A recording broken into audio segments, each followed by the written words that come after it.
اللہ نے حضرت انسان کو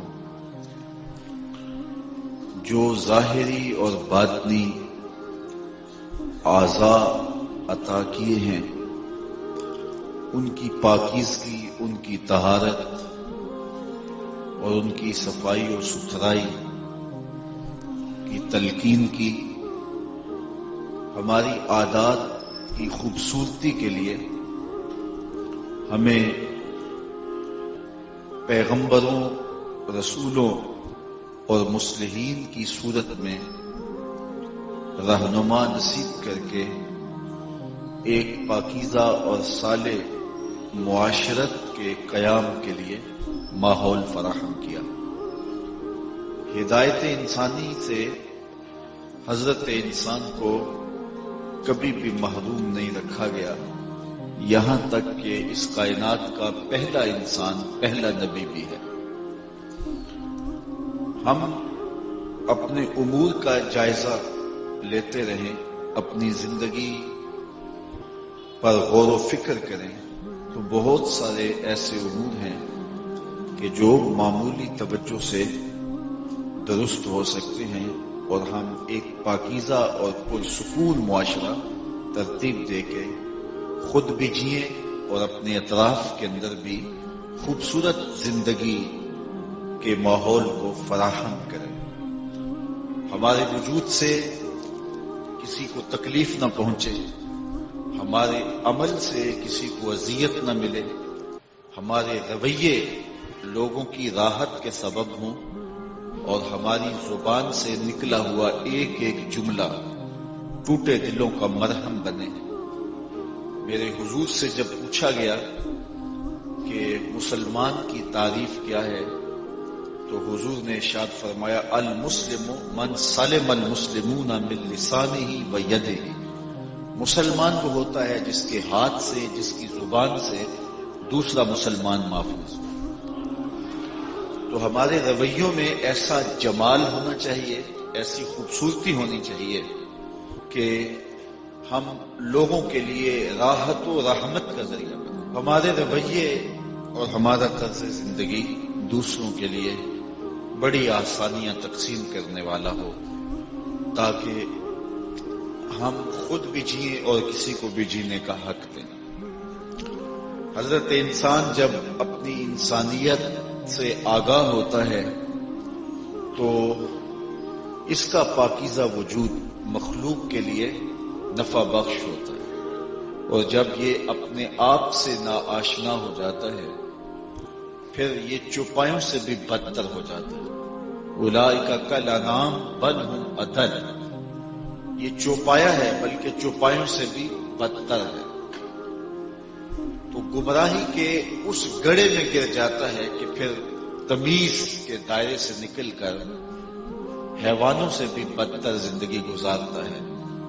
اس کی زندگی میں لہو و لعب، اس کی زندگی میں لوگوں کو اذیت، تکلیف اور آزار دینا، گالی گلوچ، سب و شتم، لوگوں کے حق پامال کرنا، لوگوں کی عزتوں اور آبروؤں پر حملہ آور ہونا، لوگوں کے اموال لوٹنا، لوگوں کی جانوں سے کھیلنا اور لوگوں کی آراز اور عزتوں پر بری نگاہ رکھنا، اس کی زندگی کی یہ ترجیحات بن جاتی ہیں تو پھر یہ اس قابل نہیں رہتا کہ اسے انسان کہا جائے، بلکہ یہ چوپایوں سے بھی بدتر ہوتا ہے۔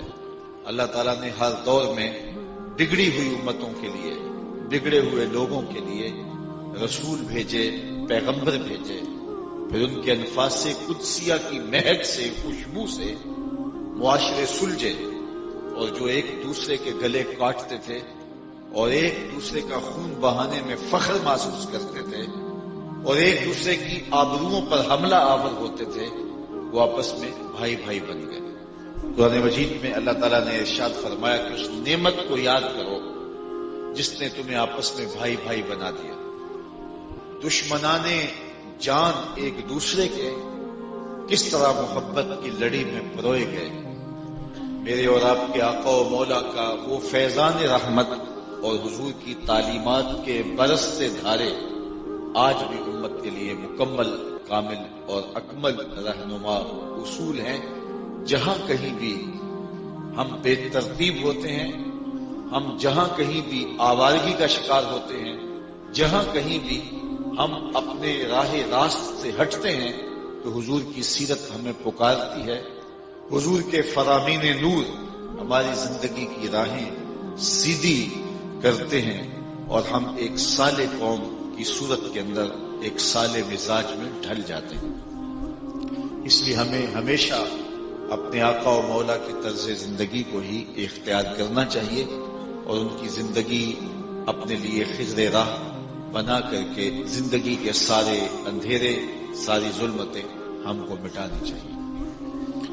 اللہ تعالیٰ نے میری اور آپ کی اصلاح کے لیے حضور کا پاکیزہ وجود اور حضور کی روشن تعلیمات اور حضور کے سینے پہ اتری ہوئی کتاب قرآن مجید نازل کر کے ہمیں موقع دیا کہ ہم جہاں کہیں بھی ہو تو یہاں سے روشنی لے کر کے اپنی زندگی کے اندھیرے مٹا کر کے چراغاں کر سکتے ہیں، روشنیوں کا سامان کر سکتے ہیں۔ سو قرآن مجید نے ارشاد فرمایا، یا ایھا الذین آمنوا قولوا قولا سدیدا یصلح لکم اعمالکم ویغفر لکم ذنوبکم۔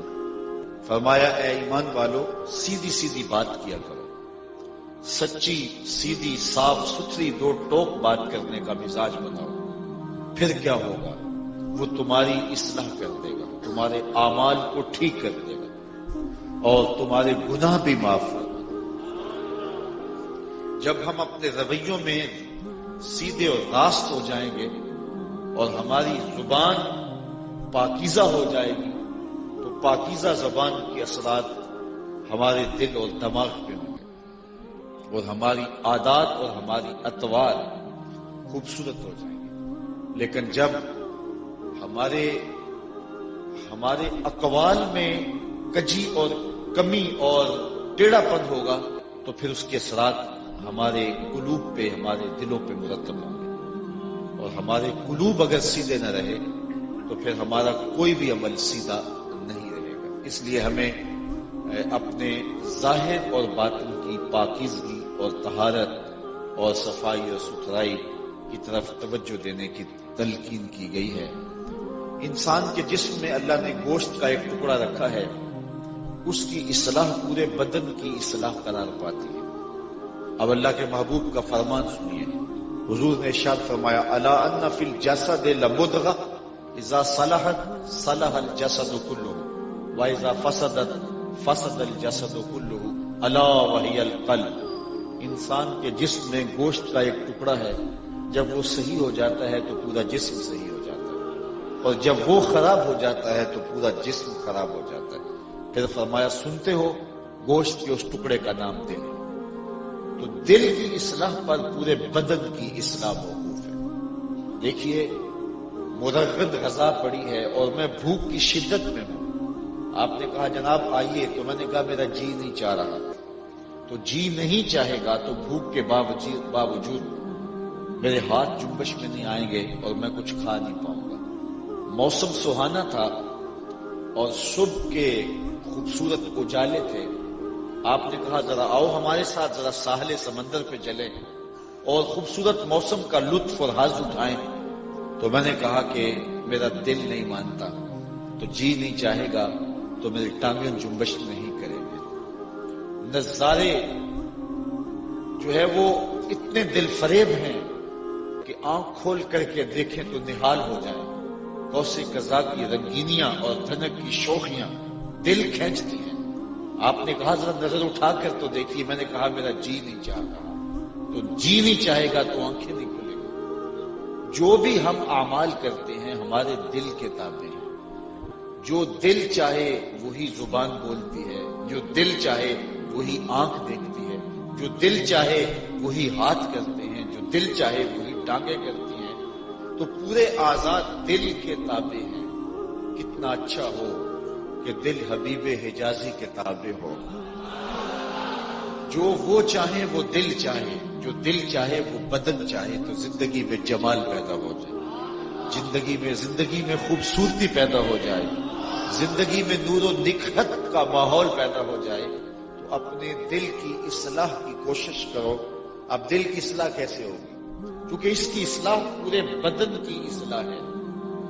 اصلاح ایک شخص کی اصلاح سے، فرد کی اصلاح سے ایک گھر کی اصلاح ہوتی ہے، اور گھر کی اصلاح سے ایک محلے کی اصلاح ہوتی ہے، اور محلے کی اصلاح سے ایک شہر صالح ماحول میں چلا جاتا ہے، اور پھر امت اس طرح ایک صالح مزاج میں ڈھل جائے گی.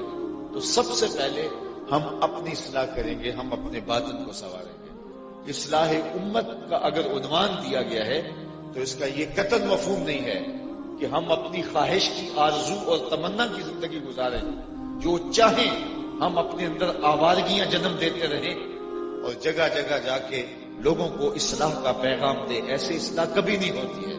اصلاح کا آغاز ہمیشہ اپنی ذات سے ہوتا ہے، اور اپنی ذات سے پھر امت کی اصلاح تک کا سفر ہوتا ہے.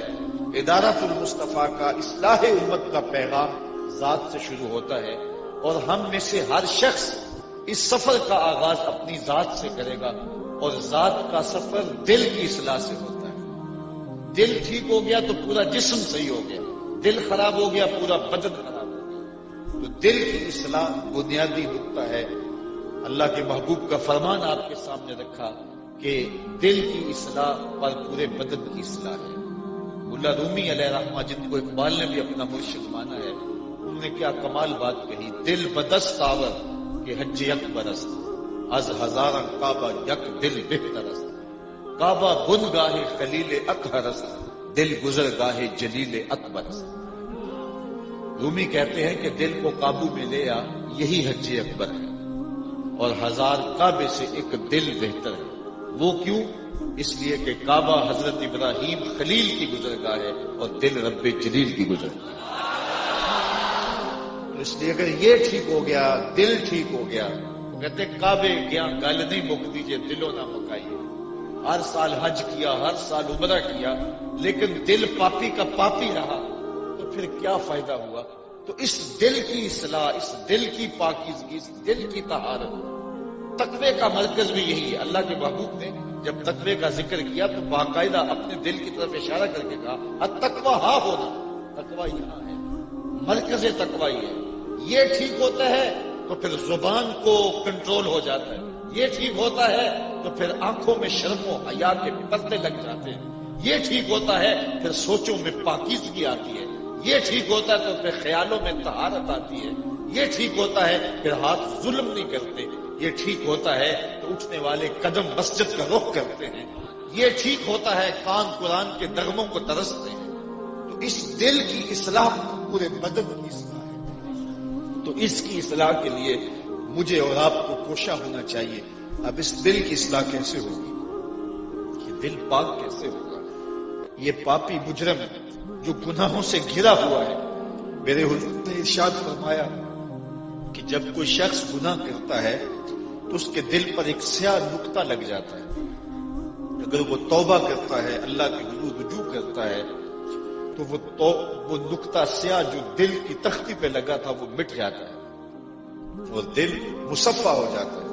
اور اگر یہ توبہ نہیں کرتا، گناہ پہ گناہ کرتا ہے، تو اس نقطے کے ساتھ ایک اور سیاہ نقطہ لگ جاتا ہے، اور یہ گناہ کرتا رہتا ہے، توبہ نہیں کرتا، تو دل پر سیاہی پھیلتی چلی جاتی ہے، اور ایک وقت آتا ہے کہ پورا دل سیاہ ہو جاتا ہے. تو جب پورا دل سیاہ ہو جائے پھر حق اور باطل کی تمیز نہیں رہے.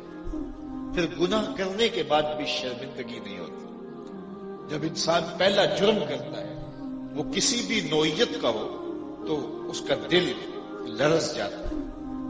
اگر کوئی قاتل ہے تو پہلے قتل کے بعد اسے نیند نہیں آتی. میں نے ایک انسان کی زندگی اجاڑ دی، اس کی روتی سسکتی مائوں سے یاد آتی ہے، اس کے روتے بلکتے بچے اس کی راتوں کو اس کو ڈراتے ہیں کہ میں نے زیادتی کی ہے.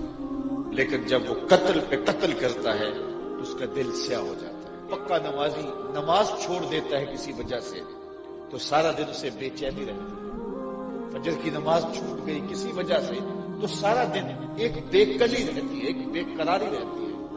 حالانکہ رات شدت کی محنت مزدوری کی وجہ سے وہ سویا نہ ہو، اور صبح اس کی آنکھ لگ گئی ہو، اس میں اس کا قصور بھی نہیں ہے، لیکن پکے نمازی کا دل سارا دن بے قرار رہے گا کہ میں آج اپنی صبح کا آغاز کیا اور رب کے حضور سجدہ ریز نہیں ہوا.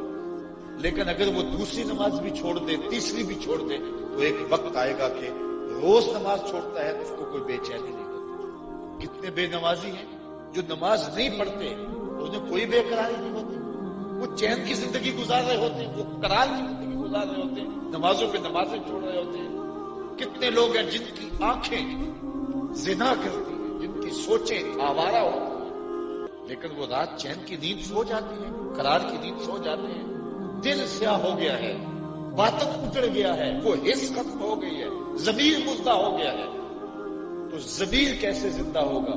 اور پھر اس کی حالت، منافق کی حالت بیان کی گئی، اور مومن کی حالت. مومن گناہ کر بیٹھتا ہے تو اس کی حالت یہ ہوتی ہے جس طرح پہاڑ نیچے آ گیا.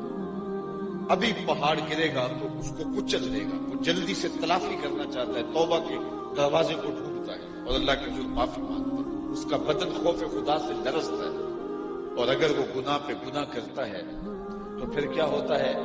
تسلسل کے ساتھ گناہ کرتا ہے اور اس کو محسوس بھی نہیں ہوتا. یہ علامت ہے کہ دل کی دنیا لٹ گئی، یہ علامت ہے کہ اندر سیاہ ہو گیا، یہ علامت ہے کہ باطن اجڑ گیا ہے، احساس مر گیا ہے، ضمیر مردہ ہو گیا ہے. اسلام اور ایمان کا جو نور تھا اس کی روشنی کم پڑ گئی ہے، مان ہو گئی ہے، نفاق کے پردے چڑھ گئے ہیں، دل کے اوپر زنگ آ گیا ہے. اب اس کو کوئی پرواہ نہیں ہوتی. اب اگر اسے کبھی سوچ آ جائے تو پھر اس کو دوبارہ پلٹنا ہو تو توبہ کا دروازہ کھلا ہے.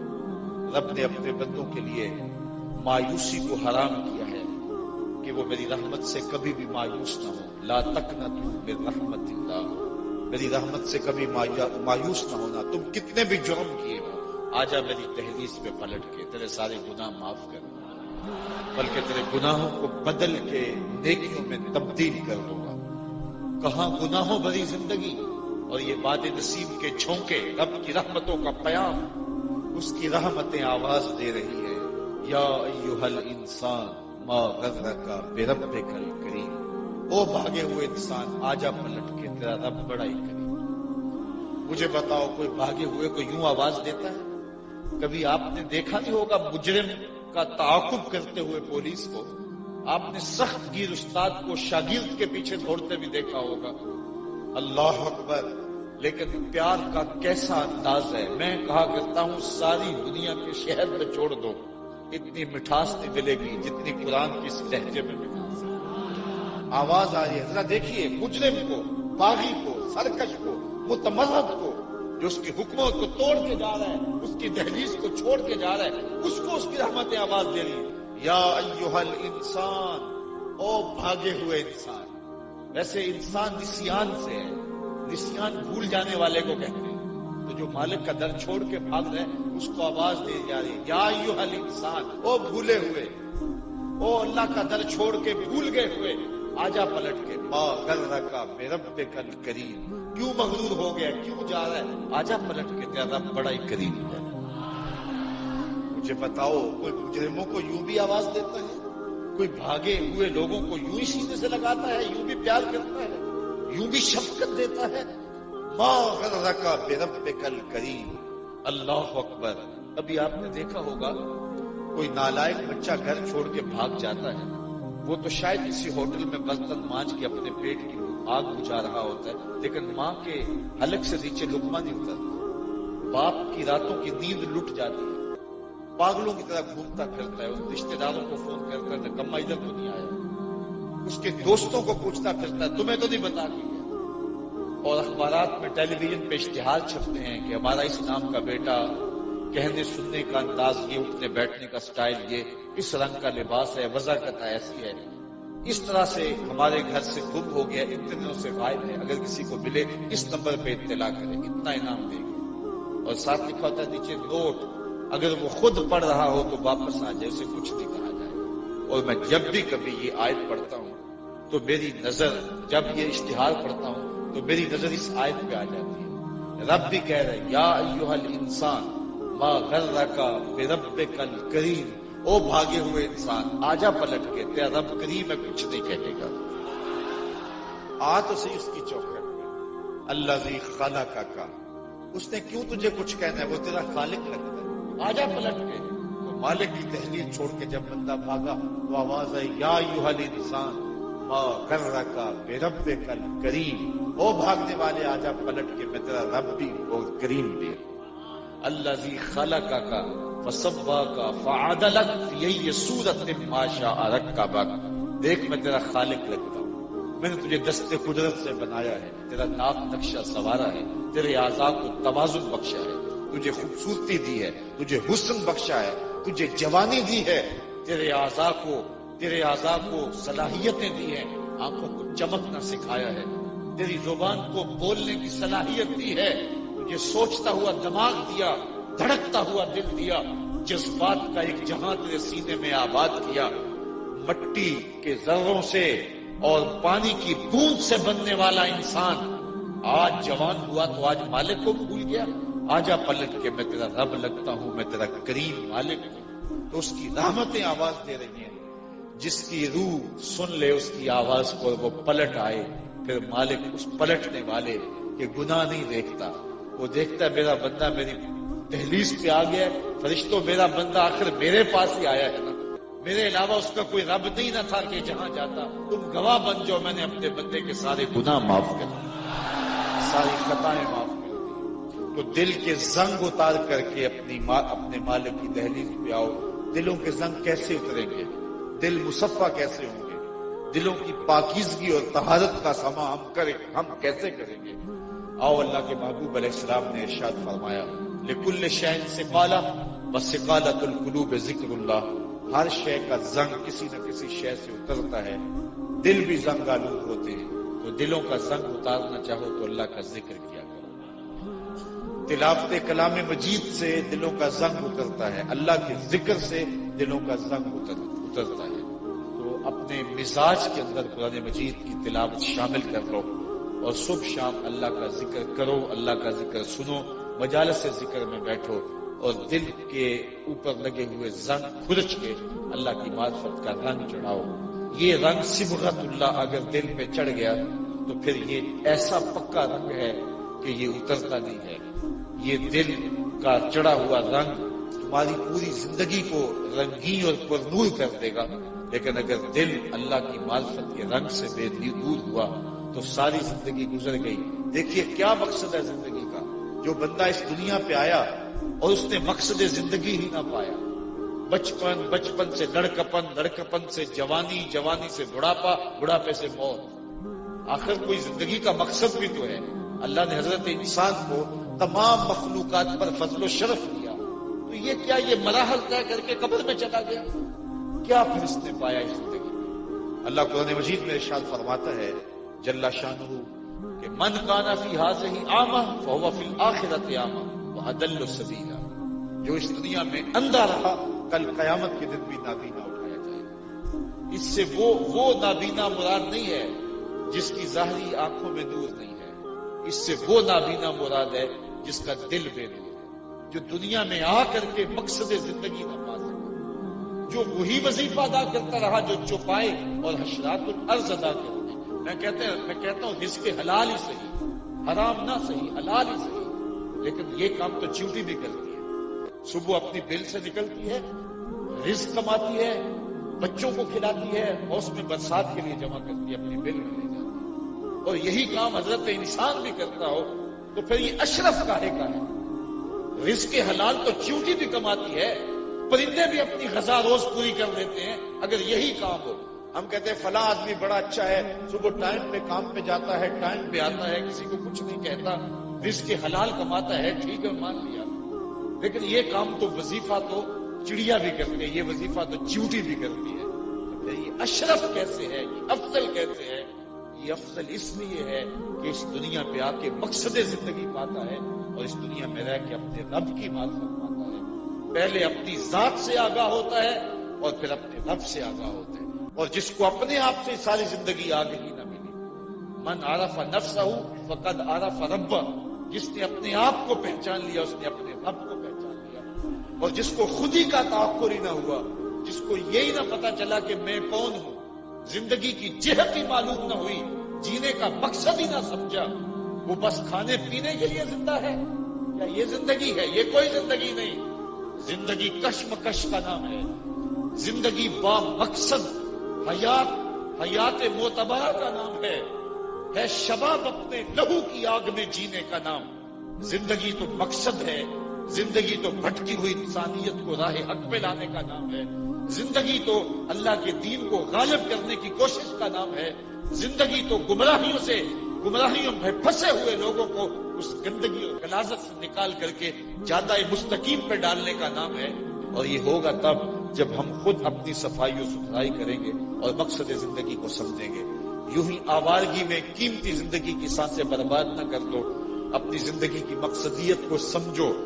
سحری کے سجدے اگر نصیب ہو جائیں، اگر نہیں تو فجر سے اپنی زندگی کا آغاز کرو، اور فجر سے اپنی زندگی کے آغاز کے بعد اپنی زندگی کے ایک ایک لمحے کو مرتب کر کے اپنا پورا دن گزارو، اور پھر رات سونے سے قبل اپنا محاسبہ کرو۔ آج کے گزرے ہوئے دن میں کوئی میرا ایسا عمل تو نہیں ہے جو اللہ کی مخلوق کے ضرر کا سبب ہے، میرا کوئی ایسا رویہ تو نہیں ہے جو مخلوق خدا کی تکلیف کا سبب ہے، میرا کوئی ایسا انداز تو نہیں ہے کہ جو اللہ کی ناراضگی کا ذریعہ ہے۔ اور اپنا دن سلامتی سے اگر گزر گیا ہے تو شکر کا سجدہ کر کے سو جاؤ، اور اپنی باطن کی اصلاح کے بعد اندر سے دودھ پھوٹے گا اور راستے ملیں گے، اور تمہیں مقصد حیات ملے گا، اور اللہ کی معرفت کے اجالے اور اللہ کی معرفت کا نور آپ کو نصیب ہوگا، اور باطن آپ کا جو ہے وہ روشن اور تابناک ہوگا، اور اس دنیا پہ رہتے ہوئے مقصد زندگی ہاتھ آئے گا۔ اور جس کو دنیا میں رہتے ہوئے مقصد زندگی ہاتھ نہیں آیا تو وہ کل قیامت کے دن بھی نابینا اٹھایا جائے گا۔ یہ زندگی بھی اب یوں ہی گزار دی، آخرت بھی برباد ہو گئی۔ آئیے اس مختصر زندگی میں اپنے اعمال پہ غور کیجئے، اپنے احوال پہ غور کیجئے، اپنے طرز زندگی پہ غور کیجئے، اپنے ایک ایک عضو بدن کی اصلاح کیجئے، اپنے باطن کو، دل کو، قلب کو حسد سے، حقد سے، کینے سے، نفرتوں سے پاک کیجئے۔ دل کے آئینے پہ گرد جمے ہیں تو کچھ دکھائی نہیں دے سکتا، دکھائی تب دے گا جب آئینے کے اوپر پڑا ہوا زنگ اترے گا، تو پھر آئینہ سیکل ہوگا، آئینہ مصفہ ہوگا، آئینہ مزکا ہوگا، تو اس کے اندر تمہیں اپنی صورت نظر آئے گی، اور جب تم صورت اپنی دیکھو گے تو پھر اپنے آپ سے شناسائی ہوگی، پھر من سے شناسائی حاصل کرنے والا رب سے شناسائی پائے گا۔ اس آئینے کے اندر کائنات کی ہر شے کا عکس دکھائی دیتا ہے۔ حضرات صوفیہ اس کو کائنات صغیر کہتے ہیں، چھوٹی کائنات۔ اس کائنات کا خلاصہ تیار کرو تو دل بنتا ہے، دل کو پھیلاؤ تو کائنات بنتی ہے۔ تو اس دل کو سمجھو اور اس دل کو مالک کی دہلیز پہ لے آؤ۔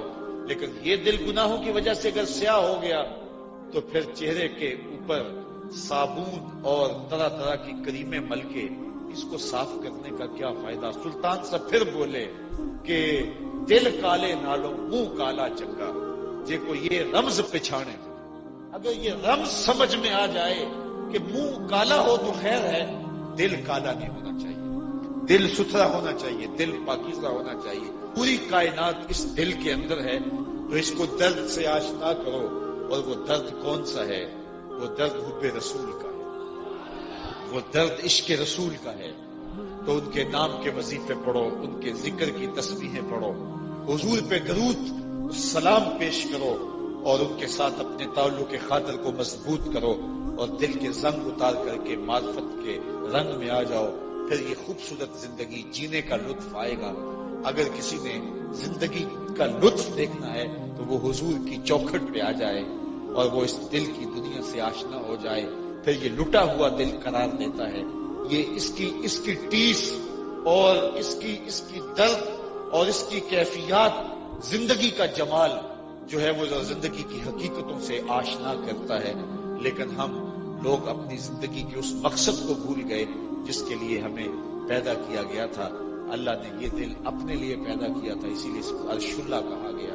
یہ اللہ کا عرش ہے، آئیے اس عرش کو سجائیں، اس عرش کے موتی جڑیں، اور اس عرش کے اوپر پڑا ہوا گرد غبار اس کو اتاریں۔ اس تخت کو مصفا کریں، مزکا کریں، پھر اشکوں کا چھڑکاؤ کریں، اور جب یہ فرش تیار ہو جائے تو پھر ہاتھ باندھ کے کہیں ہر تمنا دل سے رخصت ہو گئی، اب تو آجا، اب تو خلوت ہو گئی۔ لیکن جب ہرس کی بوٹیاں اگی ہوں گی، ہوس کے کانٹے ہوں گے، خاشات کی یہاں آکاش بیلیں ہوں گی، تو پھر اس اجڑے ہوئے دل میں کون پھیرا لگائے گا؟ اجڑے ہوئے گھر میں تو بھوت رہتے ہیں، وہاں تو جو ہے وہ چڑیلیں رہتی ہیں، وہاں جو ہے وہ پاکیزہ صفت لوگ نہیں آتے ہوتے۔ تو اگر اس دل میں نفرت کی چڑیلیں ہوں، اگر یہاں خاشات کے بھوت پل رہے ہوں، تو پھر مالک کے ڈیرے اس دل پہ نہیں ہوتے۔ تو آئیے ذرا کوئی دھونی ذکر کی دمائیں اور دھونی لے کر کے دل کے ارد گرد اس کو پھیریں، تاکہ یہ بھوت بھاگ جائیں، یہ چڑیلیں دفع ہو جائیں اور دل مصفا ہو جائیں، اور پھر درود پڑھ کے ماحول کو خوشبو کریں، اور پھر کہیں مالک ہر تمنا دل سے رخصت ہو گئی، اب تو آجا، اب تو خلوت ہو گئی۔ اس لیے ہمیں اپنے دل کی اصلاح سے اپنے بدن کی اصلاح کی طرف بڑھنا ہوگا۔ میں آپ کے شوق و ولولہ کو اور آپ کی محبتوں کو، باہر کھڑے ہوئے لوگوں کے جذبوں کو بھی دیکھا، اور یہاں چھتوں اور سیڑھیوں میں لوگوں کی محبتوں کو بھی دیکھ رہا ہوں۔ آپ کا شوق فراواں، چمکتے ہوئے چہرے اور آپ کی آنکھوں میں پیار کی روشنی، یقیناً یہ میرے ساتھ پیار نہیں ہے، یہ پیار اللہ کے محبوب کے ساتھ ہے۔ ہمارے استاد جھوم کے ایک شعر پڑھا کرتے تھے، محمد کی وساطت سے محبت تیری میری ہے، محمد کی وساطت سے محبت تیری میری ہے، محبت اصل ہے ان کی، نہ تیری ہے نہ میری۔ اقبال کے سارے کلام کا رس نچوڑو تو خلاصہ یہ نکلتا ہے کہ محمد سے وفا تو نے تو ہم تیرے ہیں، یہ جہاں چیز کیا لوح و قلم تیرے ہیں۔